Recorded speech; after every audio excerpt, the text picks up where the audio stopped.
Hello friends आपका welcome है। आज की जो वीडियो है ये बहुत इम्पॉर्टेंट है उन बच्चों के लिए जिन्होंने चंडीगढ़ में +1 में एडमिशन के लिए फॉर्म भरे हैं। तो दोस्तों ये जो वीडियो है इसका मैंने टाइटल दिया है मेरिट लिस्ट 2020। जैसे कि आप सब लोगों को पता ही है कि मेरिट लिस्ट 2020 जो अगस्त में है वो 14 अगस्त को आने वाली है। पहले वो 7 अगस्त को आने वाली थी। तो अब इस वीडियो में मैं आपको बताऊंगा कि आपको मेरिट लिस्ट में क्या-क्या चेक करना है और वो वेरी वेरी इंपॉर्टेंट होने वाला है, क्योंकि अगर आपकी एक भी गलती मेरिट लिस्ट में रह गई तो दोस्तों हो सकता है कि जिस भी स्कूल में या जिस स्ट्रीम में आप एडमिशन लेना चाहते हो तो उस गलती की वजह से वो आपकी स्ट्रीम रह जाए या आपको हो सकता है एडमिशन ना मिले। तो इसलिए आपको इस वीडियो को लास्ट तक देखना बहुत ज़रूरी है। बहुत इंपॉर्टेंट इन्फॉर्मेशन आप लोगों के लिए होने वाली है जिन भी बच्चों ने चंडीगढ़ में एडमिशन के लिए फॉर्म भरे हैं +1 में। चलिए स्टार्ट करते हैं वीडियो। मेरिट लिस्ट 2020 जाने क्या क्या चेक करना है आपको मेरिट लिस्ट में। तो चलिए स्टार्ट करते हैं वीडियो। सबसे पहले तो हमें पता है कि 14 अगस्त 2020 तो 14 अगस्त 2020 को आएगी मेरिट लिस्ट। अब ये जो मेरिट लिस्ट है ये वेरी वेरी इंपॉर्टेंट है। अब ध्यान से आपको इस मेरिट लिस्ट को चेक करना है। अब दोस्तों इस वीडियो में मैं आपको यही बताने जा रहा हूँ कि आपको मेरिट लिस्ट को किस तरह से चेक करना है और क्या क्या डिटेल्स हैं जो आपको इस मेरिट लिस्ट में चेक करनी है। तो 14 तारीख बहुत इंपॉर्टेंट आपके लिए होने वाली है। अब सबसे पहला क्वेश्चन ये है कि भाई मेरिट लिस्ट का हम करें क्या, why it is important to us. तो दोस्तों यही क्वेश्चन जो है इसी का आंसर मैं लेके आपके पास हाजिर हूँ। तो क्यों है ज़रूरी ये मेरिट लिस्ट। तो सबसे पहली चीज़ जो है इसी लिस्ट के आधार पर आपको मिलेगा स्कूल। सबसे पहले इम्पॉर्टेंस पॉइंट ये है कि आप जिस स्कूल में एडमिशन लेना चाहते हैं वो आपको अलॉट होगा या नहीं होगा, ये डिपेंड किस चीज़ पे करेगा, आपके मेरिट लिस्ट पे आपका जो नंबर है, आपकी क्या मेरिट बन रही है उस पर डिपेंड करेगा। नंबर 1। नंबर 2, इसी लिस्ट के बेस पर आपको अलॉट होगी स्ट्रीम। ये दो इम्पॉर्टेंट चीज़ें हैं दोस्तों। अगर आप 16 मॉडल जैसे या मॉडर्न हाउसिंग कॉम्प्लेक्स जैसे अच्छे स्कूल में एडमिशन लेना चाहते हैं तो आपका मेरिट लिस्ट में ऊपर आना बहुत ज़रूरी है।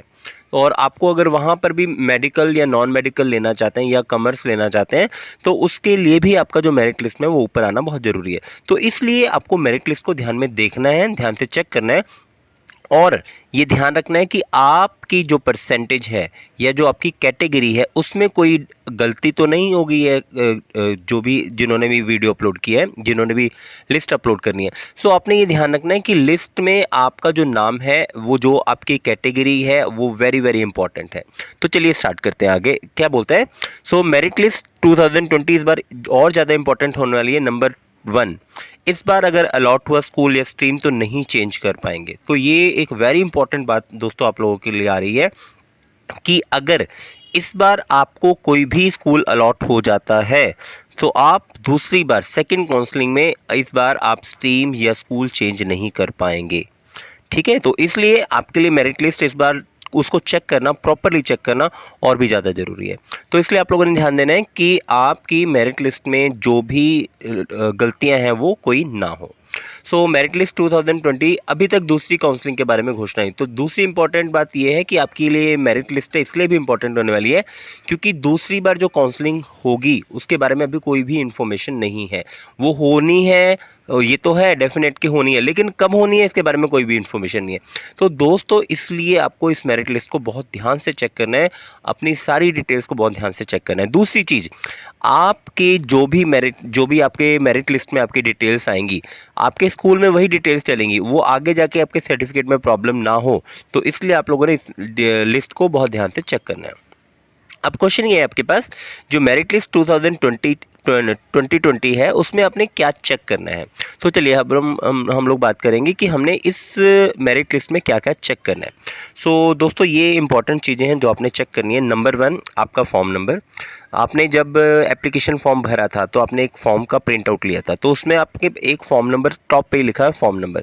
आपने ध्यान रखना है कि जो मेरिट लिस्ट में आपका फॉर्म नंबर है वो आपका फॉर्म नंबर से सेम होना चाहिए। अगर उसमें कुछ गलतियां हैं तो आप जो भी 15 तारीख तक आपके पास टाइम होगा उसमें आप करेक्शन करवा सकते हैं। नंबर 2, आपके नाम की स्पेलिंग। नाम की स्पेलिंग आपने बहुत ध्यान से चेक करनी है, कहीं ऐसा ना हो कि आपके नाम की स्पेलिंग में मिस्टेक हो और आगे फिर सर्टिफिकेट में वही नाम चलेगा। तो आपने नाम अपना पिताजी का नाम, माताजी का नाम, ये दोनों आपने बहुत ध्यान से चेक करने हैं, फादर्स नेम, और सबसे इम्पोर्टेंट डेट ऑफ बर्थ। आपके डेट ऑफ बर्थ में कोई मिस्टेक तो नहीं है। सो ये जो चीज़ें हैं ये आपके सब मेरिट लिस्ट में आएगा, तो वहाँ से आपने ये सारी डिटेल्स चेक कर लेनी है। तो नंबर 1 फॉर्म नंबर, नंबर 2 आपका नेम, नेम की स्पेलिंग, फादर नेम और फादर नेम की spelling, mother name and mother name की स्पेलिंग और डेट ऑफ बर्थ।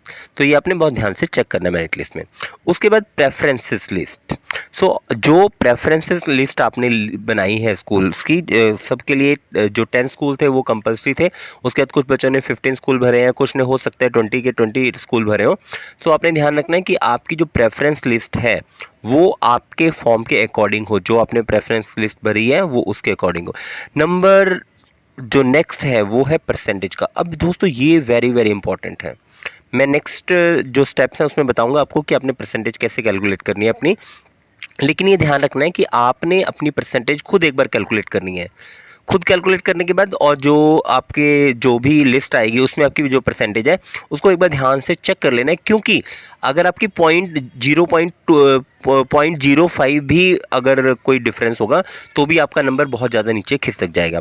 तो हो सकता है उस 0.1 या 0.005 परसेंटेज की वजह से आपको स्कूल अलॉट ना हो, या जो जिस स्ट्रीम में या जिस स्कूल में आप लेना चाहते हो वो अलॉट ना हो, उसकी बजाय कोई दूसरा स्कूल अलॉट हो जाए। तो इसलिए आपने अपनी परसेंटेज को बेटा बहुत ध्यान से चेक करना है। तो चलिए अब मैं आपको बताऊंगा कि कैसे आपने अपनी परसेंटेज निकालनी है। मेरिट लिस्ट 2020 कैसे निकालें अपनी परसेंटेज। तो परसेंटेज निकालने के लिए अब ये मैंने एक एग्जांपल लिया है।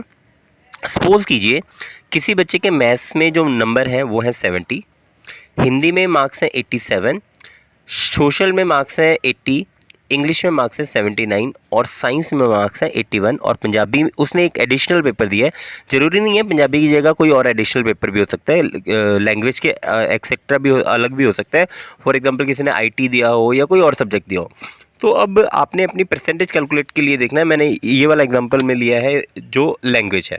तो दोस्तों आपके ने यहाँ पर हमने देखा जो हिंदी में बच्चे के मार्क्स हैं वो हैं 87 और जो पंजाबी में मार्क्स हैं वो 90। सो अब इन दोनों में से हमने किसके मार्क्स को ऐड करना है और किसके मार्क्स को ऐड नहीं करना है। कुछ हो सकता है कोई आपको बोले कि 6 के 6 सब्जेक्ट को ऐड करके डिवाइड बाय 6 कर लो, वो मेथड गलत है। कोई आपको बोलेगा कि हिंदी के मार्क्स ही ऐड होंगे, उसको ऐड करके वो कर लो, नहीं। तो मैं आपको बताने जा रहा हूँ कि कैसे आप लोगों ने अपनी परसेंटेज कैलकुलेट करनी है। तो दोस्तों यहाँ पर आपके पास मैथ, इंग्लिश, साइंस और एसएसटी ये 4 सब्जेक्ट हैं जिनके जो मार्क्स हैं वो कंपल्सरी आपके ऐड होंगे। उसके बाद हिंदी एंड पंजाबी जो एडिशनल सब्जेक्ट थे, अब मैंने लगाया हिंदी एंड पंजाबी ऑप्शनल। तो आपके जिस सब्जेक्ट में ज़्यादा मार्क्स हैं, फॉर एग्जांपल जो पिछला वाला एग्जांपल मैंने लिया उसमें उसके बच्चे के जो हिंदी था उसमें 87 थे और जो पंजाबी था उसमें 90 थे। तो 90 मार्क्स जो है वो 81 से ज़्यादा है, तो आपने क्या करना है उसमें पंजाबी के मार्क्स ऐड कर लेने हैं। So if additional divide by 500, क्योंकि 5 सब्जेक्ट के मार्क्स है, इनटू 100। सो ये तरीका आपके पास परसेंटेज निकालने का।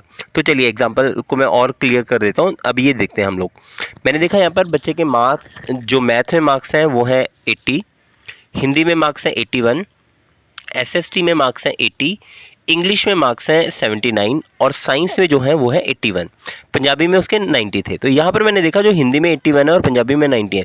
सो मैं क्या करूँगा, हिंदी की बजाय हिंदी के मार्क्स को वहाँ से डिडक्ट कर दूंगा, उसको नहीं ऐड करूँगा और पंजाबी को ऐड कर लूँगा। तो आपके मार्क्स क्या ऐड होंगे, नंबर 1 80 मार्क्स मैथ के, अगेन एसएसटी के 80, 79 आपके इंग्लिश के, साइंस के 81 और पंजाबी के 90। सो ये जो जब आप टोटल करोगे 400 हो जाएगा, जितना भी आपका टोटल आया। यहाँ पर मैंने मैथ में 80 लिख दिए हैं, 70 मार्क्स मैंने ऐड कर दिए, गलती से एक मिस्टेक हो गई है, 80 की बजाय 70 लिख दिया।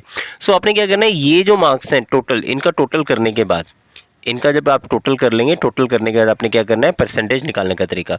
तो परसेंटेज आप क्या निकालेंगे, जो भी टोटल आया है उसको ऊपर रखेंगे, डिवाइड बाय 500 इंटू 100। तो ये 500 से जो 100 कैंसिल हो जाएगा। आपको सिंपल सा तरीका बताया था परसेंटेज निकालने का। आपने क्या करना है, जितने आपके मार्क्स आए हैं उन सबको ऐड करना है और डिवाइड बाय 5 कर लेना, आपका परसेंटेज आ जाएगा। तो अभी जैसे यहाँ पर इसकी बच्चे की परसेंटेज आई 80।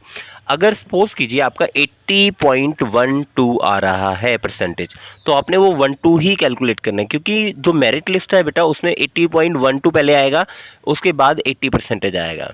ठीक है, तो आपने इस चीज़ का ध्यान रखना है कि अपनी परसेंटेज को पॉइंट तक भी कैलकुलेट करके निकालना है और चेक करना है की जो मेरिट लिस्ट दी है उसमें वो जो परसेंटेज है उसी के हिसाब से है या नहीं है। अगर उसमें कुछ गलती है तो आपको डिपार्टमेंट को इन्फॉर्म करना है, उसमें करेक्शन करवानी है।